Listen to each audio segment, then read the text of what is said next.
Your money problem isn't numbers. It's pressure. And if you ignore this, it will quietly drain your energy, your focus, and your life. You wake up tired. You check your bank account with anxiety. You say, "I'll deal with it later," and later never comes. You're not lazy. You're not bad with money. You're emotionally exhausted, and stress is running your finances. Here's the truth nobody tells you. When money habits are built under pressure, every strategy fails. But once you fix the pressure first, money stops feeling heavy. Clarity comes back. And control follows. Stay with me. Because the shift that removes financial stress comes before any budget, and almost no one teaches it. A lot of people hit a breaking point with money and think the fix is to overhaul everything overnight. That urge usually comes from pressure, not clarity, and financial psychology shows pressure makes decisions worse, not better. When someone tries to fix debt, savings, investing, and income all at once, their nervous system stays on high alert. Smart personal finance starts when they slow down and choose progress over panic. Think about the movie Rocky. He didn't become a champion by training every muscle perfectly on day one. He focused on one brutal run, one punch at a time, building habits that stacked up. Money works the same way. Instead of chasing every finance tip online, they pick one small problem this week, like tracking food spending or canceling one unused subscription. That single win already shifts their money mindset and lowers stress. A practical move here is dead simple and backed by behavioral research. Studies in financial education show small, visible wins increase follow-through by over 60%. So the person writes down one money task that takes under 30 minutes, like reviewing last month's bank statement or setting a spending cap for eating out. That's how to make money decisions feel manageable instead of overwhelming. This approach also protects emotional energy, which matters more than people admit. When someone sees progress, even $50 redirected or one bill negotiated, their confidence rises. Confidence fuels better habits, and better habits compound just like interest. Over a year, one weekly microfix can easily free up hundreds or thousands of dollars. The real shift happens when they realize calm progress beats frantic effort every time. Once that pressure eases, the mind is finally ready for something even more grounding. And in the next step, it gets clearer how stripping money down to the basics can bring instant relief instead of more confusion. When money feels heavy, complexity becomes the enemy. He's noticed that people often stack spreadsheets, apps, and rules thinking that more structure will bring peace, but it usually does the opposite. Financial psychology shows that the brain relaxes with clarity, not complexity. A bare minimum plan cuts through the noise and brings personal finance back to something the mind can actually handle. A good way to picture this is The Martian. Matt Damon's character survives by stripping life down to essentials: food, shelter, oxygen. No fancy systems, just what keeps him alive. Money works the same way under pressure. Rent, food, utilities, transportation. That's it. When someone lists only the essentials, anxiety drops because the problem finally looks solvable. Practically speaking, this means writing 4 categories on paper and assigning real numbers, not guesses. If rent is $1,200, food is $400, utilities $200, and transportation $150, the brain now has a target. Financial education becomes actionable when numbers are visible. This alone helps people stop impulsive spending and rebuild healthier money habits. What most people don't realize is how powerful this is long-term. Studies show people with simplified budgets are more consistent than those using complex systems. Consistency beats perfection in how to make money last. Over months, this clarity creates room to save, invest, and breathe again. Once the basics are covered, something unexpected happens. The stress starts separating from identity. And that opens the door to the next shift, where money problems stop feeling like a personal failure and start feeling like a skill in progress. One of the most damaging beliefs around money is thinking struggle equals failure. He's seen smart, hard-working people spiral emotionally just because their numbers aren't where they want them yet. Financial psychology is clear on this. When money becomes a judgment of worth, decision-making collapses. Personal finance improves faster when finances are treated as a skill, not a verdict. A clean example shows up in The Karate Kid. Daniel isn't bad at karate, he's just untrained. Mr. Miyagi never shames him, he teaches him habits through repetition. Money works the same way. Someone struggling with bills isn't broken, they're untrained in certain money habits. Financial education fills gaps, it doesn't label people. A practical reframe changes everything here. Instead of saying I'm bad with money, the person starts saying I'm learning how to manage money. That shift alone reduces shame and increases follow-through. Research from behavioral finance shows people who remove shame improve budgeting consistency by over 40%.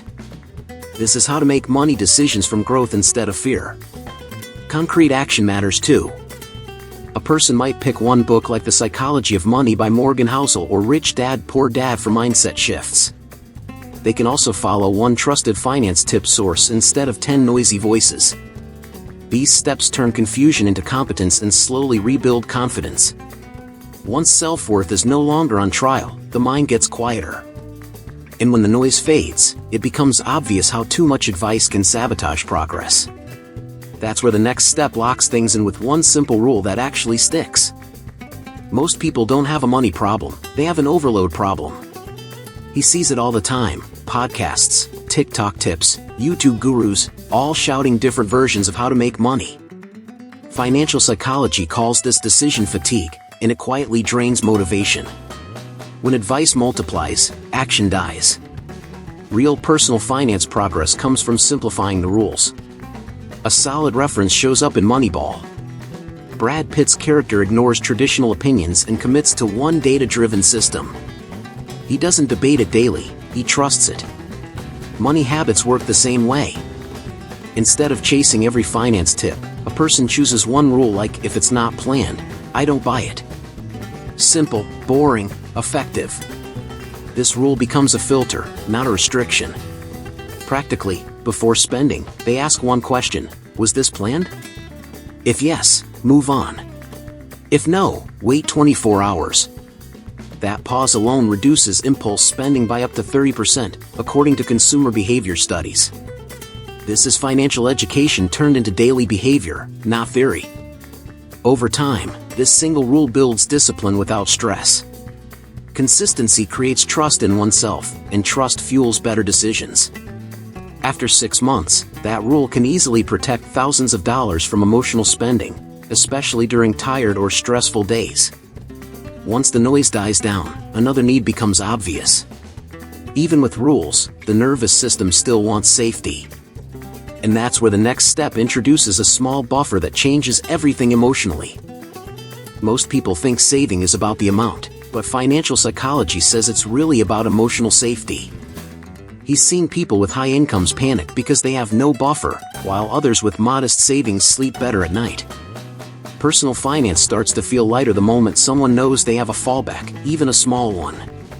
A great parallel shows up in Breaking Bad's non-illegal lesson from early seasons, when Walter's anxiety isn't about power yet, but about uncertainty. The stress comes from having no margin. Money works the same way. Saving even $20 a week creates margin. That margin tells the brain, I'm not trapped, and that alone changes behavior. The practical move here is almost laughably simple. Automate a tiny transfer right after payday, even if it's $10 or $25. Studies show people who automate micro-savings are 3x more likely to keep saving long-term. Over a year, that can quietly become $500 to $1,000 without feeling painful. That's how to make money habits stick without willpower. What really matters is the emotional shift. When a surprise bill shows up, the reaction isn't panic anymore, it's calculation. That calm response protects future decisions and prevents debt spirals. Financial education works best when it reduces fear first, not when it chases perfection. Once this safety buffer exists, something subtle but powerful happens. Decisions stop being reactive. And that opens the door to the next step, where timing and emotional energy become the hidden force behind smart money choices. One of the most expensive mistakes people make with money isn't lack of knowledge, it's timing. I have watched people make terrible financial decisions late at night, after work, stressed, hungry, or emotionally drained. Financial psychology proves that decision quality drops sharply under fatigue. Personal finance improves fast when choices are made from calm, not exhaustion. A perfect illustration shows up in Succession. Whenever characters negotiate while angry or desperate, they lose leverage and regret it later. Money in real life works the same way. Choosing investments, spending, or even budgeting while tired usually leads to impulse buys or avoidance. That's why smart money habits include delaying decisions, not rushing them. A practical rule changes everything here: no financial decisions after 8 p.m. or during emotional spikes. If something triggers anxiety, write it down and revisit it after rest. Studies in behavioral economics show delayed decisions improve outcomes by over 25%. This is how to make money choices that protect the future instead of sabotaging it. Calm decisions also compound over time. Choosing investments, debt payments, or savings plans from a rested state reduces regret and increases consistency. Over years, this alone can mean thousands saved and fewer financial mistakes. Financial education rarely teaches this, but professionals live by it. When someone stops forcing decisions under pressure, they feel lighter almost instantly. And that relief naturally leads to a deeper realization: some burdens aren't meant to be carried alone. That's where the final step shifts money from control to peace. When money pressure piles up, the instinct is to grip tighter and try to control everything. But the more you try to carry it all alone, the heavier it feels. Financial psychology shows that chronic stress narrows thinking and increases fear-based decisions. When you release some control, clarity comes back. Personal finance improves when peace leads, not panic. A clear example appears in The Shawshank Redemption. Andy doesn't survive by forcing outcomes. He survives by trusting the process, staying steady, and keeping hope alive under pressure. Money works the same way. When you stop treating every dollar as a life or death battle, your money habits become calmer and more consistent. This is where faith becomes practical, not abstract. Matthew 11 verse 28 says, "Come to me, all who are weary and burdened, and I will give you rest." Applying this can look simple. You pause before a decision, breathe, pray, and remind yourself you're not alone in this process. That pause alone can prevent emotional spending and rash choices. Long-term, people who reduce financial stress through faith-based grounding show better consistency in saving and budgeting behaviors. Calm minds stick to plans. Over years, this creates stability, better income decisions, and stronger personal finance outcomes. This is financial education meeting emotional resilience. When you stop carrying money pressure alone, something powerful shifts inside you. Peace replaces urgency. And from that place, everything you've learned starts working together in a way that finally feels sustainable. Remember how overwhelming it felt when money pressure followed you everywhere, even when nothing bad was happening?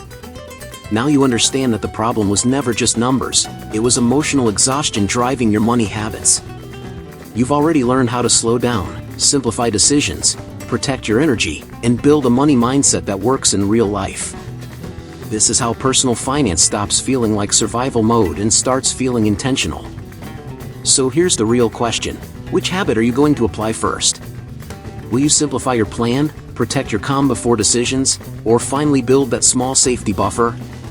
Real financial education only works when you act on it. If this helped you see money differently, hit that subscribe button and turn on notifications so you don't miss finance tips that can truly transform how you relate to money. Now, if you're ready to go deeper and want a clear path instead of guessing, there's something designed exactly for this stage of your journey. The Guide Holistic Health, Nourish Your Mind, Balance Your Finances, Transform Your Life walks you step by step through how to create healthier money habits, reduce financial stress, eliminate debt strategically, build passive income foundations, and maintain mental clarity even under financial pressure.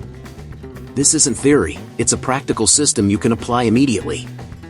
Click the link in the pinned comment now and start transforming your finances today. Check out the material in the pinned comment and give yourself the structure, clarity, and peace you've been missing. This is how you stop surviving money stress and start building a life where your finances support you, not drain you.